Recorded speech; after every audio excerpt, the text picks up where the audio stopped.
welcome back to another episode of Ask Me Anything. We do this looking for work pretty much every week on Tuesday, 7 a.m. Pacific, 10 a.m. Eastern. Try and give folks an opportunity to jump in here and ask questions about the hiring process. This is a great opportunity for you if you are out there looking for work to talk to someone that has been in a role hiring folks for technical positions for some time now. I've interviewed hundreds of software engineers, hired lots and lots of folks, but more importantly, I've also worked at a coding boot camp for the last 4 years or so. I've been in that space. And so I've helped lots and lots of folks that are in the early parts of their career sort of make that shift and get themselves into a position where they can actually start sort of landing those interviews and then successfully transitioning. I've helped lots of people get jobs at pretty big companies you may have heard of, Facebook, Walmart Labs, Amazon. The process that I teach, it definitely works, and it's definitely the path of least resistance, although it is tough. I think it's important for people to recognize that it is doable, and there are still people, especially right now, plenty of people that are getting opportunities right and left. So it really is going to boil down to the process that you used. So today in particular, I want to talk a little bit more about the interview process. I know a lot of folks may be having some opportunities, and when you do, it's really important that you make the most out of that opportunity because you will not probably get a whole lot or have them happen frequently. So this is where it's all on the line, right? You got to make the best of that opportunity because they don't come super frequent, right? You're going to probably do 10 reach outs and applications per week. You're going to probably end up getting one interview per every 3 to 4 weeks. And so you're going to want that one to stick. So that being said, I think the most important thing at the top is to just make sure that you're prepared for the interview, that you're doing some research on the company, and you're making sure that you have been coding.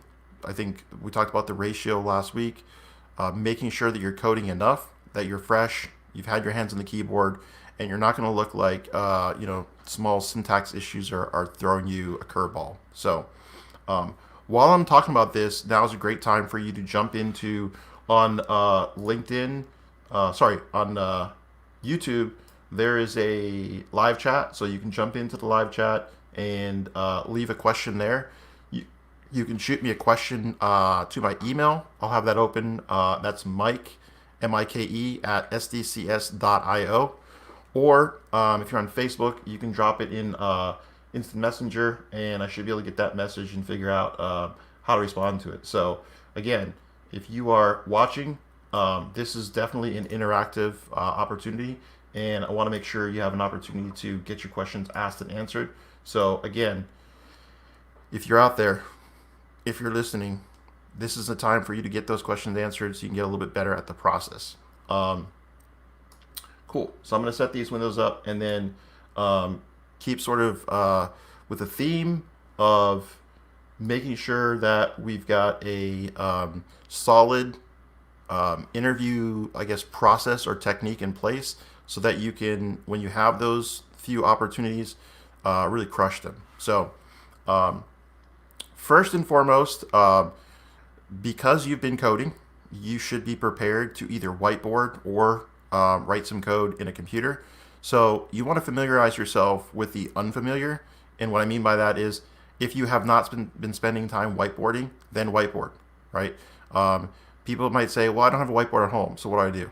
You probably got like a sliding glass window in the back of your house, right? So use a whiteboard marker on glass, works perfectly fine, cleans off super easy. So whatever you need to do to put yourself in a position where we can actually put a marker in your hand and be writing on a whiteboard and pseudocoding, because it's definitely different than what you might perceive if you're not practicing it a lot. So get used to it, get comfortable with your handwriting, get comfortable with making it neat, get comfortable with just the overall setup and making sure that you understand what it's going to take for you to translate your thoughts into both written and drawing things out, right? You want to be able to draw and describe pictorially what your thought process is, and then you want to be able to either pseudocode or write some code to be able to solve a code challenge. So be prepared and practice for that. There's nothing the same as like actually being up in front of a board writing out code. The second is use an editor that you're not familiar with. So if you don't spend a lot of time using like CodePen, or you don't spend a lot of time using any of the other online editors, jump in there, get familiar with it. Realize that you're not always going to have all your short codes. You're not always going to be able to use all the keyboard shortcuts. And so you're going to want to make sure that you can just get all the syntax in and get something running and working, even in environments that you're not super duper familiar with. So throw yourself that curveball of making sure you can work inside of that environment, and you get comfortable being uncomfortable. There's this fight or flight that we as human beings have, and that mechanism, you can train it to sort of like calm itself down so that you're kind of used to that scenario. Imagine if you're not used to hearing, shotgun blasts go off. Well, if you can desensitize yourself to that loud noise, then you'll be able to prepare and be in a better position so that when the gun goes off, you don't panic and freeze, but instead you execute. So you want to be able to do the same thing. You want to be able to execute when you're in a situation where you're under a little bit of stress, and the more you can get yourself accustomed to being able to perform under the stress, the better off you're going to do in the interview, because you will be stressed out, right? So at the end of the day, there's no like trying to calm your nerves or any of that kind of stuff. Just be prepared to execute under stress. And there are some companies that intentionally try during the interview process to get you jacked up and to stress you out to see how you perform under stress. I don't think that's a great technique, so I'm not advocating that companies do that during their screening process, but I do think it is realistic that you be in a scenario sometimes that you be able to perform when you're a little bit nervous. So one other piece of advice I'd say about just the early and like preparing to perform is make it a little bit easier for yourself in bringing two pieces of collateral. One is your resume. So bring enough copies of your resume that you can hand them out to a whole panel, because there's a good chance to be talking to multiple engineers. There'll be multiple people that are involved in the hiring process.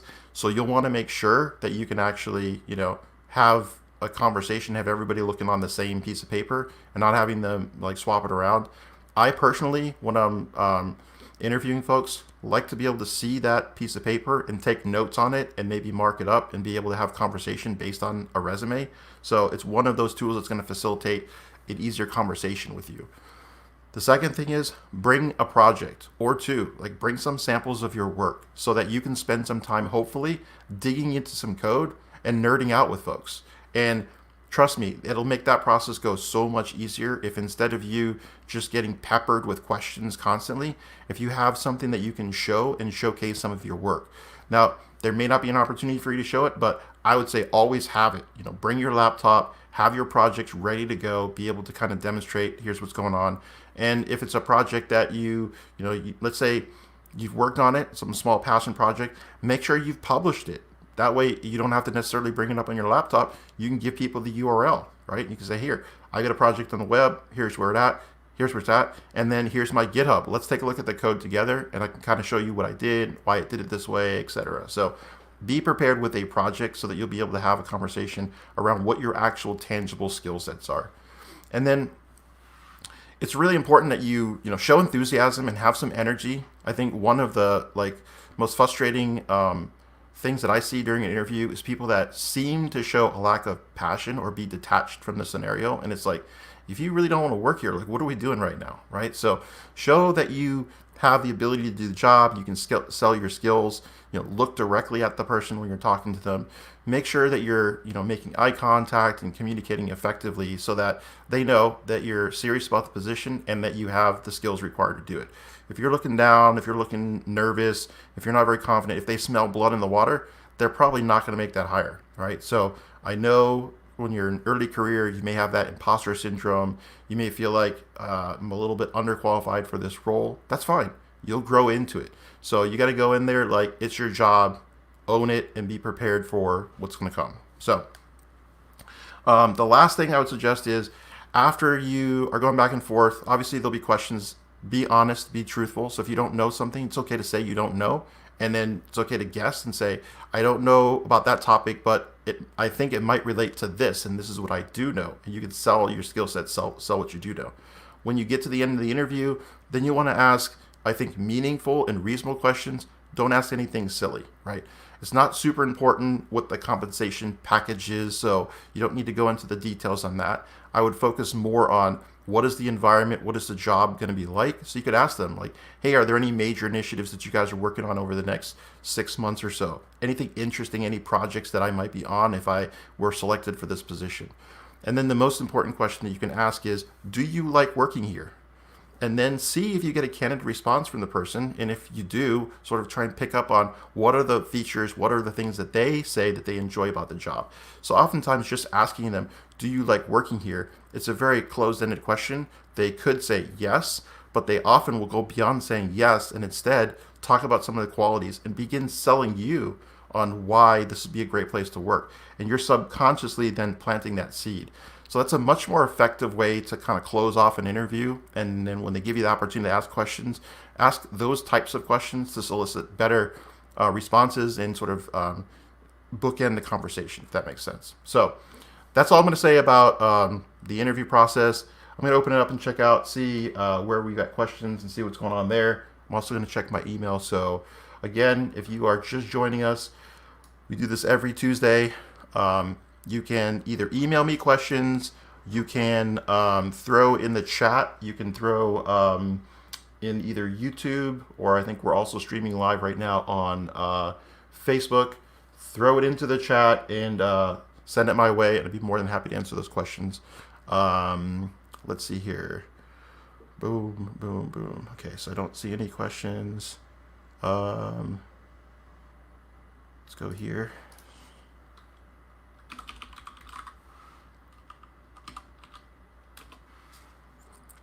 See what we've got.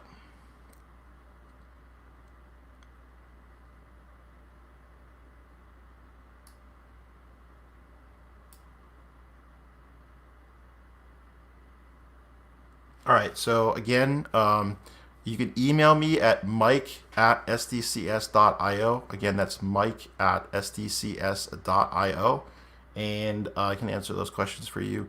You can also put it into either the chat on YouTube, or you can throw it into the instant messenger. I think that's what it's called, messenger on Facebook.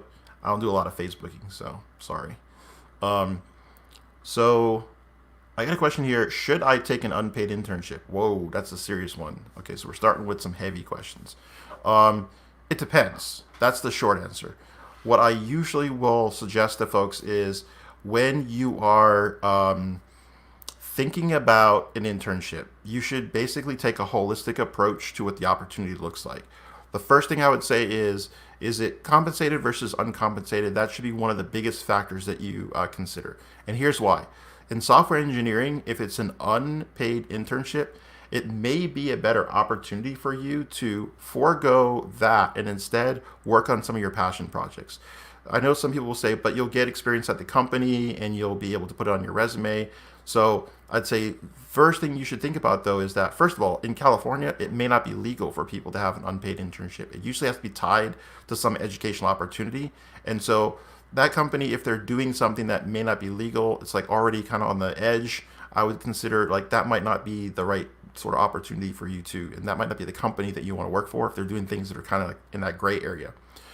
Again, state by state, that might vary, but in California, that is an issue. So the second thing to think about is, could your time be better spent and better used focusing on your passion projects and the job search? And in many cases, I'd say it's both a blessing and a curse when people get an unpaid internship, because they feel like they're getting meaningful work, but oftentimes they take all of their energy and they pour all their energy over that time into the internship, and they really like lower their energy and their output in terms of their job search. So it's kind of like, let's say it's a month-long internship, you start seeing the number of jobs that they're reaching out for, the number of applications they're putting in, you start seeing that drop. And so in essence, what they've done is they put their job search on pause for a month. So while it's good that they're getting more experience, but like a month worth of experience is not, in the grand scheme of things, going to be significantly better than just working on your passion projects for a month. So I would argue if it's unpaid, that would be the first red flag that would say it may be better for you to take a pass on it. The second is there a job opportunity at the end of the internship?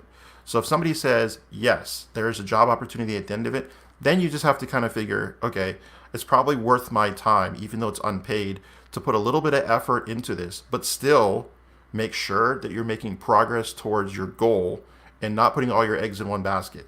So don't just get blinded by the fact that you've got this opportunity and there might be a job in 30 days. Instead, be focused on what can I be doing every day to ensure they'll be potentially successful here, but also I'm keeping the same sort of effort. And so it's going to be much, much harder if you're doing it the right way. You shouldn't feel like, and I think people emotionally feel like, I've made it. I've got this opportunity. I just have to do a really great job and then they'll hire me. In the back of your mind, that's what you're thinking. The opposite is the reality. The reality is there's a chance that they're not going to hire you. And if that's the case, especially if they explicitly say they have no position they can't hire right now, they can give you a letter, they can give you a recommendation, they can give you some experience. That may be one you want to pass on.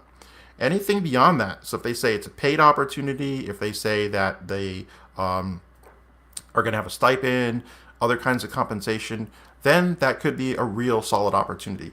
I'd say you always want to consider it. And when I say consider it, think about what is the opportunity cost.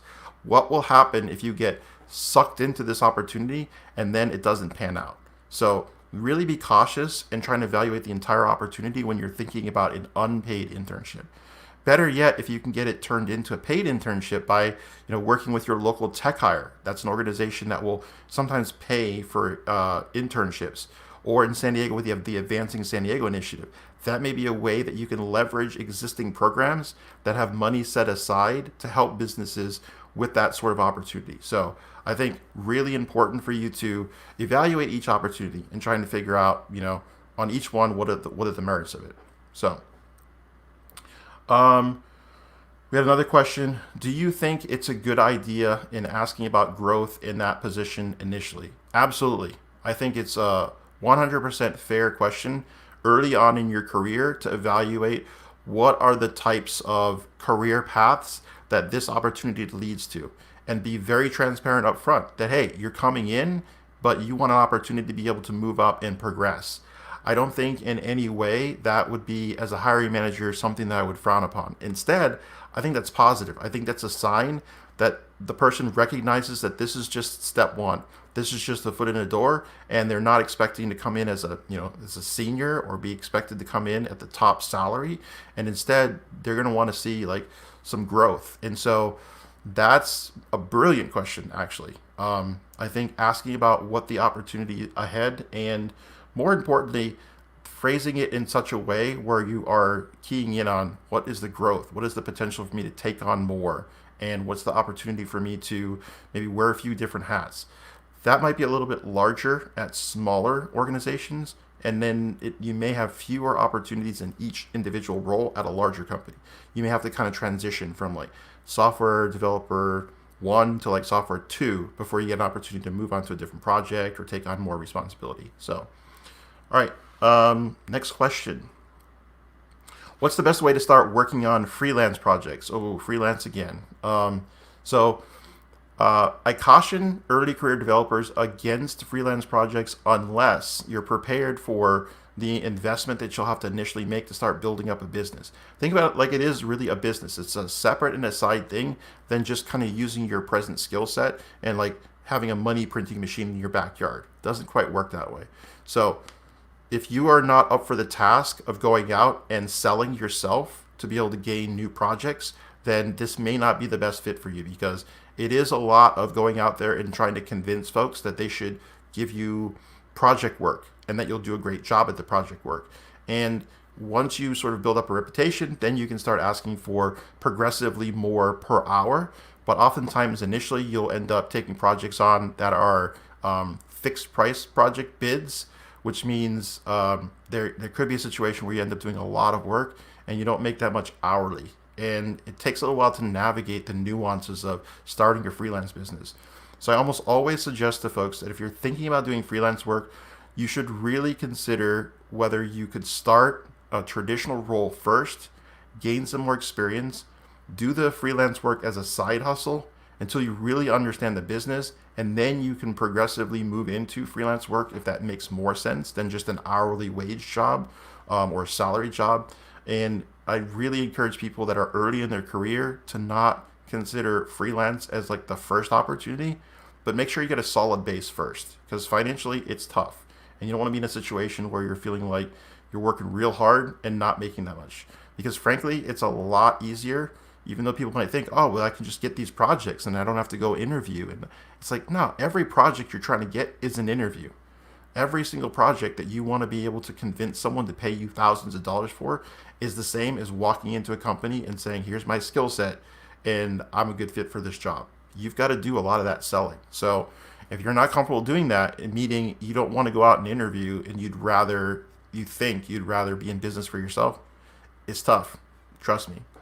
As a case in point, I own my own business. I'm my own boss. But I get up at around 4:30, 5 o'clock every day, and I don't finish until like 6 or 7 in the evening every day, 7 days a week. So if you want to be successful, it's going to take that kind of effort.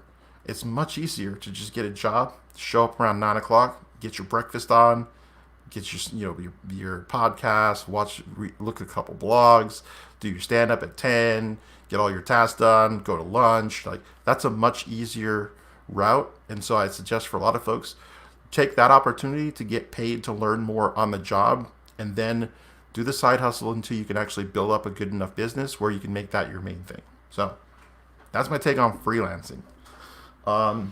What other questions do you guys have? Again, I'm going to check and see if there's anything inside of, it doesn't look like there's anything. I'm going to just put in a message here, just make sure it's working. Send me your questions. Okay, so I got nothing there. Let's look and see if we got anything on Facebook Instant Messenger. I don't even know how to use Facebook, so I'm thinking we're good. But yep, I think we're just not having any questions. I think everybody's just a little shy today. Maybe you guys are content, just not quite getting out there yet. But again, this is the easiest thing. You ask a question, I'm not going to call you out by your name. I'm just going to answer your question and provide you the help that you need. So feel free to drop questions in the box there. I've already had a couple really good ones, and these are, again, great opportunities for you to get questions answered by somebody that's hired quite a few software engineers and helped like hundreds more go from having really very little technical skill throughout our programs and getting them to the point where they're job ready and they're like ready for day one as a junior software engineer. So to that point right now, I actually have 9 apprentices. So we've shifted our model at San Diego Code School to an apprenticeship model, and we're actually paying people to learn how to code. So if anybody's interested in that, again, you can shoot me an email, mike@sdcs.io. And that's, again, a great place for you to put questions. Let me see if we got any more questions via email. If not, this is going to be super short, guys, and girls. So if you are out there and you have a question, make sure you're getting it to me ASAP so that we can cover it. Otherwise, I'm going to skedaddle because I got lots of other stuff that I need to work on. So don't see any questions in my email,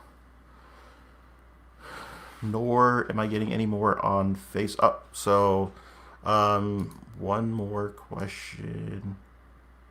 Let's see, how do I read it?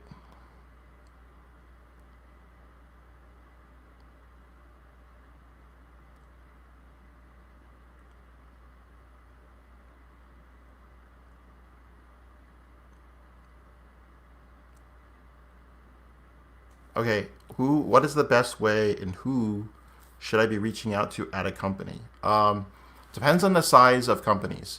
So when you're reaching out so let's take a step back. So when you apply for a job, it's really important that you don't just like push the one-click button on Indeed, and instead you actually take the time to go onto their website, research the company, understand what it is that the role requires, make sure that when you do submit your application, I tend to think you're going to get a better chance if you go directly through their site, or if they've got some tool, use whatever their tool is to actually submit it. And then you'll want to make sure that you start reaching out to folks at the company. Depending on the size of the company, you're going to probably need to, if it's a really large company, find the person that's the closest to the hiring manager.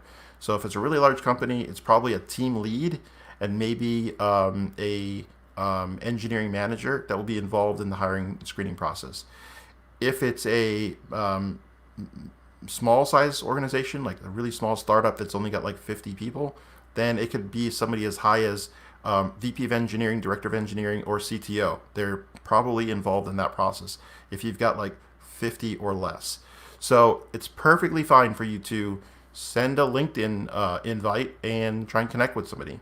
I tend to not leave any messages on many of my LinkedIn connection requests because I kind of want to see if the person's actually going to go to my profile, look at my profile, and make a decision based on my profile if they want to have an initial conversation or they want to connect. Other times you can just say, hey, love what your company is doing, would love to connect with you. And then if they connect, great. You can start having a conversation. You can start going back and forth. Now, this is the part where people are always asking me for like, what should I say? What do I do? I don't know, just be authentic, right? And so the one thing I'd suggest that you don't put in your initial outreach message is, how do I get a job at your company, right? Not a good starter for a conversation because it's kind of rude, number one. And also, it's just not something that as a hiring manager you want to have a conversation about with somebody. It's like not an interesting conversation to have. You want to spark interesting conversations. You want to be maybe talking about a project that you just worked on and mention that, hey, I built something pretty cool with Alexa this weekend, and then send them a link, right? That's, I think, a much more genuine and tangible conversation to start having with somebody than how do I get a job here. So try and avoid using that as like your approach because it's not good, not effective. And so you want to focus on making contact with folks that are somewhere in that hiring chain, and preferably on the engineering side, not on the HR side. So it's not going to do you any good to skip down the HR manager and like have their cell phone number. That gives you no juice. You can text them all you want. They're not going to be helpful because at the end of the day, you want to be in front of decision makers, and the HR manager is usually just a gatekeeper. Their role is to surface a bunch of candidates, weed out the ones, and then get the right candidates in front of the hiring managers. And so in many cases, those internal recruiters are like not necessarily going to be advocates for you. Instead, they're gatekeepers. A better advocate for you is maybe an engineer that's on that team. Because if you can develop a relationship with an engineer that's on that team, they could become an internal champion for you. And they could say, hey, I know this person. They're pretty cool. I met them at a meetup. They have an interesting background. I think we should at least have an initial conversation with them, right? That person can be inside, sort of like championing to at least get you by that phone screening and get you into a situation where you can talk about your skill set and see if you're a good fit for the role. Without that initial champion, it's very likely that your resume and your application is going to go into the waste bin. So I implore you, do not just apply for jobs, but instead start creating meaningful connections with people at that organization or people that used to be at that organization. Sometimes it's great. You can find people that used to be at the organization and they'll know people that are still there. And that'll be a great way for you to have a conversation, let people get to know you and what your skill set is.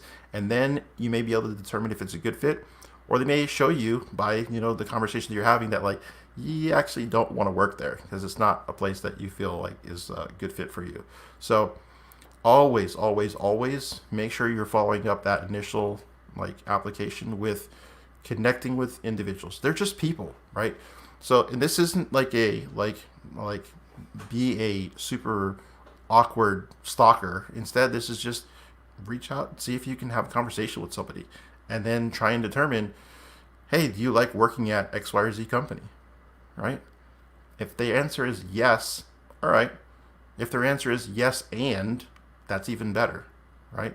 And then you can figure out if that's something that might be a good fit for you. All right, so I think that covers that one.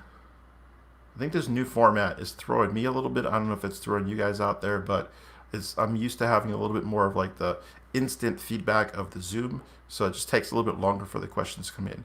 If you have a question, feel free to drop that question in either the chat box on YouTube or Facebook. They are coming through. I can actually see them now. And the other alternative is you can shoot me an email. If I don't get any more questions, we're going to end this show super early. So I don't see any in my emails.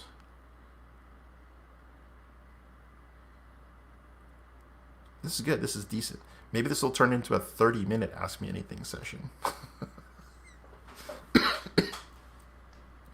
I don't see any questions there. Okay, we're going once. If I don't get any questions in the next, I gotta give more time because there's like a delay apparently between the live streaming and the thing. So I'm gonna do going once. I'm gonna do going twice. I'll do going 3 times. I'm gonna wait a few seconds for the delay, and then since I don't see any other questions, I'm gonna leave you with this. I do this every Tuesday, so this is a great opportunity for you to talk to somebody that has been in a role where I've gotten to talk to lots of candidates and mutually trying to figure out, is this a good fit? Is this company going to be a good fit for you? Are you going to thrive here? Or is this not the right place, or you did not have enough experience? And before this becomes an opportunity that's like mature and right, you got to go out and you got to, spend a little bit more time with your hands on the keyboard. So mark your calendar. And if you are on the job search, I would highly encourage you to stay engaged. Jump on here and get your questions answered. More importantly, use this as a sort of accountability system, because if you're not actively getting your questions answered, you're not actively following up and going through this process, it's going to be much, much more difficult for you to quickly identify an opportunity and close the gap and get the job, get the offer. So until next week then, peace. I will see you later.